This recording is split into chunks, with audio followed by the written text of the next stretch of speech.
Termine la formule d'un composé ionique avec un ion multivalent.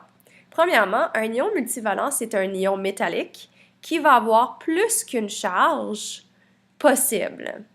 Donc ça complique un peu les choses pour essayer de déterminer lequel va être utilisé pour être ajouté au chlore pour pouvoir former ton composé ionique. Pour trouver la formule, c'est quand même assez simple. Tu as besoin de regarder le chiffre romain à la fin du nom pour déterminer si lequel qui a été utilisé. Le chiffre 3 en chiffre romain t'indique que c'est le 3 plus qui a été utilisé, parce que ça, c'est le chiffre 3 en chiffre romain. Ça veut dire que c'est le Mn 3 plus, donc le manganèse 3 plus qui a été utilisé.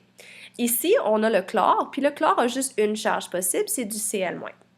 Maintenant, pour déterminer la formule, premièrement, on sait qu'on doit inverser les éléments, parce que dans le nom, le chlore est en premier et le manganèse est en dernier. Donc, le manganèse en dernier devient en premier pour la formule et le chlore en dernier pour la formule parce qu'il était en premier pour le nom. Maintenant, pour déterminer les proportions, il faut se servir des charges. Maintenant, vous vous rappelez qu'on a fait le chassé-croisé la dernière fois, c'est du Mn3+ qui est utilisé et du Cl-, ce qui veut dire que si on réécrit notre formule ici, on doit mettre rien là, en croisant, mais on doit prendre le 3 qui est en exposant et on doit le mettre en indice derrière le Cl. Ça veut dire que ça va donner du Cl3.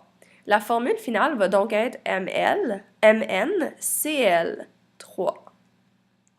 On sait que ça fonctionne parce que maintenant, on va avoir du 3+ et 3 fois moins, ce qui te donne 0.